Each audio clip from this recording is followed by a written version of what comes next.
The promised land by Barack Obama, ज़बरदस्त किताब है जनाब। उसमें राना साहब उन्होंने और भी बहुत सारे वाक़यात लिखे हैं। एक वाक़या जिसका मैं देख रहा था, मुजीबुर रहमान शामी साहब हमारे बुज़ुर्ग हैं, वो भी बड़े बड़े ज़ोर व शोर से उसका ज़िक्र कर रहे थे, लेकिन उनकी जब गुफ्तगू आ रही थी ना, तो बुनियादी तौर पर वो राइट से हैं, उनका ताल्लुक़ राइट विंग से। शुरू में जिस वक्त इस मुल्क में नज़रियाती जंग थी, तो तब भी वो जो राइट विंग के लोग हैं उनके साथ खड़े थे। तो अभी नवाज शरीफ साहब भी बची खुची जो छोटी मोटी राइट विंगी है वो उन्हीं के पास है। नहीं, सारे लेफ्टिस्ट उनके साथ हैं समी साहब। अब आप इस बहस में ले जाके तो बात को दूसरी तरफ ले जाएंगे। मैं चाह रहा था कि पहले मैं ये ख़त्म कर लूँ तो फिर मैं आपको इसका जवाब देता हूँ।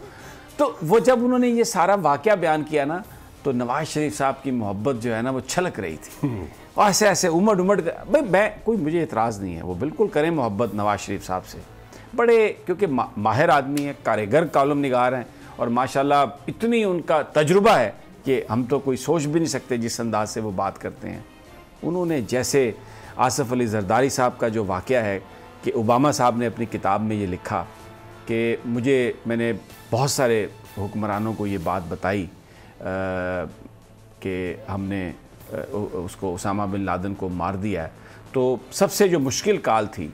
वो सदर पाकिस्तान से उन्हें लग रही थी कि अगर वो सदर से जब ये बात करेंगे तो सदर पाकिस्तान हो सकता है आगे से ये मसला उठाएं कि आपने पाकिस्तान की जो स्पेस है उसकी खिलाफ वर्जी की, आपने पूछे बगैर हमारे इलाके में आके आपने दरअंदाजी की और आपने वहाँ पर फ़ौजी एक्शन कर दिया। तो इसलिए अकॉर्डिंग टू ओबामा, जो अपनी वो किताब में लिखते हैं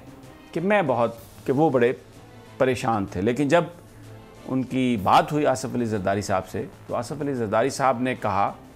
कि व्हाटएवर जो कुछ भी हुआ, खबर बहुत अच्छी है और उनका रद्द-ए-अमल बहुत अच्छा था। फिर उन्होंने मोहतरमा बेनज़ीर भुट्टो का भी जिक्र किया कि यही वो लोग थे जिन्होंने मोहतरमा को भी शहीद किया। अब जिस अंदाज़ में हमारे मोहतरम दोस्त हमारे बुज़ुर्ग जनाब मुजीबुर रहमान शामी साहब ने इसको बयान किया, फिर उसके बाद उन्होंने जनरल कियानी साहब से जो गुफ्तगू हुई, उनके एडमिरल मलन की, जो अमरीकी फ़ौज के सरबराह थे, जिसमें उन्होंने ये कहा कि जनरल कियानी साहब ने भी कोई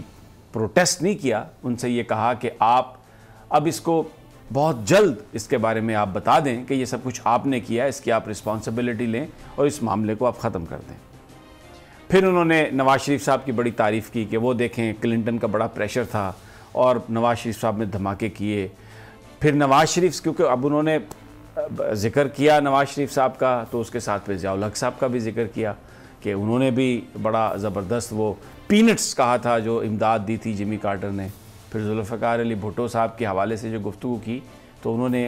एक बात बीच में इस तरह से कही कि भुट्टो साहब के साथ ही ये कहते हैं कि कैसेंजर ने, हेनरी कैसेंजर ने ये कहा था कि मैं आपको हम मिसाल बना देंगे बुरी। भुट्टो साहब के साथ ही कहते हैं, यानी उसकी ओनस नहीं लिया शामी साहब ने। बड़े माशाल्लाह, मैं आज तो बहुत ही ज़्यादा उनसे इम्प्रेस हुआ। अब ये जो सारी उन्होंने गुफ्तगू की, उसका मकसद ये था कि जरदारी भी ठुस, पाकिस्तान की सोवरेनिटी का कोई उन्होंने ख्याल नहीं किया, और उसके बाद जनाब इशफाक परवेज़ कियानी साहब भी ठुस, पाकिस्तान की फ़ौज ने भी कोई प्रोटेस्ट नहीं किया। हाँ, अगर कोई किया था तो वो क्लिंटन साहब के साथ नवाज शरीफ साहब ने झगड़ा किया था कि उन्होंने कहा, क्लिंटन ने कि आप धमाके ना करें, तो नवाज शरीफ ने कहा कि मैं धमाके करूँगा। अब सर,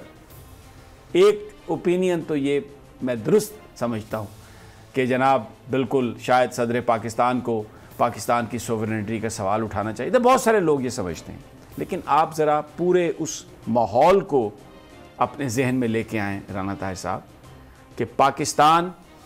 अक़वाम मुत्तहिदा में जो दहशतगर्दी के ख़िलाफ़ जो कार्रवाई थी, जो कोलिशन थी, हम उसको सपोर्ट कर रहे थे अफ़गानिस्तान में। हम उसामा बिन लादेन को पकड़ने के लिए पूरी दुनिया का साथ दे रहे थे। दुनिया हम पर यह इल्ज़ाम लगा रही थी कि हम दोगली गेम कर रहे हैं।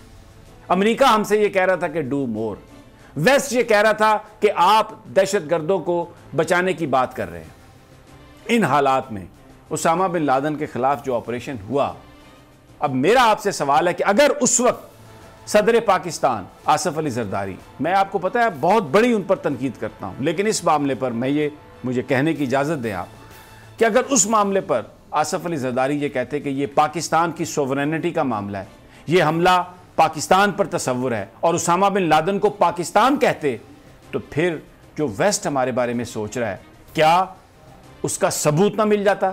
क्या ये साबित ना हो जाता कि ये हुकूमत पाकिस्तान ही प्रोटेक्ट कर रही है उसामा बिन लादेन को? और अगर पाकिस्तान फौज के सरबराह उस वक्त ये कहते कि हम आपके खिलाफ जंग करेंगे, हम आपके जहाज़ों को रोकेंगे, हम आपके साथ ये सब करेंगे, तो इसका ये मतलब ना होता कि फिर वाक़तन हम उसामा बिन लादेन को प्रोटेक्ट कर रहे हैं यहाँ पर, इस सरजमीन पर, जबकि हम तो उसामा बिन लादेन और दहशत गर्दों के खिलाफ कार्रवाइयाँ कर रहे थे, इसलिए कि पाकिस्तान में बहुत सारे लोग जो थे वो निशाना बने अलकायदा के, जिसको आयमन अल जवारी और उसामा बिन लादेन जिसको चला रहे थे। और जो आसिफ अली जरदारी साहब ने जो बात कही, पाकिस्तान पीपल्स पार्टी तो दहशत गर्दी के खिलाफ जंग में फ्रंटलाइन स्टेट थी और खुद सफर किया पीपल्स पार्टी ने, और मोहतरमा बेनज़ीर भुट्टो जो शहीद हुई वो भी इसी तरह के एक दहशत गर्दी के वाक़े में उनको शहीद किया और जवान इसमें शहीद हुए। तो राना साहब, मुझे आप ये बात बताएं, क्या हम उसामा बिन लादेन को पाकिस्तान कंसीडर कर सकते थे? और दूसरी बात, अमेरिका ने जो हमला किया था वो एक ऐसे शख्स को मारने या पकड़ने के लिए किया था जिस पर हमारा ऑफिशियल वर्जन ये था कि हम भी समझते हैं कि उसको वो दहशतगर्द है, और प्रेसिडेंट मुशर्रफ बार बार जब ये इल्ज़ाम लगता था कि उसामा बिन लादेन पाकिस्तान में है तो वो कहते थे कि आप हमें बताएं, अगर वो पाकिस्तान में है तो हम उसके खिलाफ ऑपरेशन करते हैं। यानी गवर्नमेंट ऑफ पाकिस्तान ये कह रही थी कि आप हमें बताएं, अगर आपके पास इंफॉर्मेशन है तो हम उसके खिलाफ ऑपरेशन करते हैं। और हम अमेरिका के इत्तेहादी थे उस वक्त। अगर हम इस मसले को इस तरह से उठाएं कि ये पाकिस्तान की सोवरेनिटी पर हमला है, उसामा बिन लादेन पर जो हमला था, तो क्या हम दुनिया को फिर ये बता नहीं रहे थे कि हम ही ने उसामा बिन लादेन को छुपा के रखा हुआ है और हम ही उसामा बिन लादेन को सपोर्ट कर रहे हैं? और वो जो सारा प्रोपेगेंडा इंडियंस कर रहे थे, वो जो इतनी कुर्बानियों के बावजूद पाकिस्तान की, हमको वो जो कह रहे थे कि हम दोगलापन कर रहे हैं, वो सच साबित ना होता राना साहब? समी साहब देखें, गुजारिश ये है कि पाकिस्तान ने इस जंग में 70,000 से ज़्यादा जानों की कुर्बानी दी, जिसमें हमारे सिविलियन भी शामिल हैं, पुलिस वाले भी हैं, अफवाज पाकिस्तान के जवान और अफसर जिन्होंने बड़ी जवामर्दी से मुकाबला किया सारी सूरत हाल का। अब आपने जो बात की, देखें, ये जो थी दहशत गर्दी के ख़िलाफ़, इसमें हमारा सबसे ज़्यादा काबिल एतमाद दोस्त जो है वो है अवामी जमहूरिया चीन। और अवामी जमहूरिया चीन भी इस जंग में अमेरिका के साथ था। यानी अक़वाम मुत्तहिदा की सिक्योरिटी काउंसिल ने जो करारदादें मंजूर की थी वो मुत्तफ़िका करारदादें थीं और उस पर अमल सारे मुल्कों की ज़िम्मेदारी थी। अब हुआ क्या, उसामा बिन लादेन के वाक़े के बाद ये ओबामा साहब ने कोई नई बात नहीं कही। आपको याद होगा कि उस वक्त के सदर पाकिस्तान आसिफ अली जरदारी साहब का एक मजमून वाशिंगटन पोस्ट में छपा, जिस पर यह इल्जाम लगा कि ये हुसैन हक्कानी साहब ने लिखा है। हाँ। और उसमें उन्होंने इसको तारीफ की, अप्रिशिएट किया। तो ये कोई ओबामा साहब ने ऐसी बात नहीं कह दी जिस पे शामी साहब ने कहा कि भाई वो अपना, मेरी गुजारिश सुने, मैं आपको बताऊं, आपने बिल्कुल सही कहा कि कोई भी सरबराह पाकिस्तान होता उस वक्त उसका यही रद्द-ए-अमल होता, और जो ये बातें, और फौज के सरबराह का भी यही रद्द-ए-अमल होता। और फिर देखें, जो 9/11 के बाद की सूरत हाल थी उस वक्त भी पाकिस्तान का फैसला ठीक था। लेकिन शामी साहब ने जो एक और बात फरमाई है, शामी साहब बहुत मोहतरम है, लेकिन जनाब नवाज शरीफ साहब के हवाले से जो असल मकसद जो था वो नवाज शरीफ साहब को गुड्डा चुकना था। नवाज, मसला ये है कि पाकिस्तान का बच्चा जानता है कि पाकिस्तान का न्यूक्लियर प्रोग्राम जो है इसकी हिफाजत पाकिस्तान की फ़ौज कर रही है, और ये अफवाज पाकिस्तान थी जिन्होंने कहा कि नहीं, ये धमाका होगा। ठीक है, और ये नवाज शरीफ साहब तो बिलबला रहे थे। मुझे ये बताएं, हिचकिचा चौधरी शुजात साहब ने जो गुफ्तगू की है वो भी रिकॉर्ड पर है कि नवाज शरीफ साहब जो है ये फैसला समी साहब मुकम्मल तौर पर, आप देखें, ये एटमी प्रोग्राम जब से शुरू हुआ था उस वक्त से पाक फ़ौज जो है वो इसकी हिफाजत कर रही है। और ये पाकिस्तान एटम बम इससे बहुत पहले बना चुका था जब धमाके किए गए,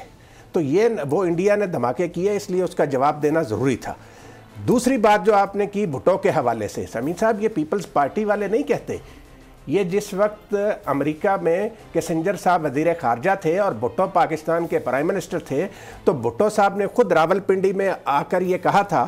कि भाई ये सफ़ेद हाथी जो है ये मेरे पीछे, उन्होंने वहाँ पे वो ख़त लहराया था। तो ये बात कोई पीपल्स पार्टी की क्लेम नहीं है, मैं तो रिकॉर्ड की दुरुस्तगी के लिए कह रहा हूँ कि ये भुट्टो साहब ने उस वक्त बात की थी।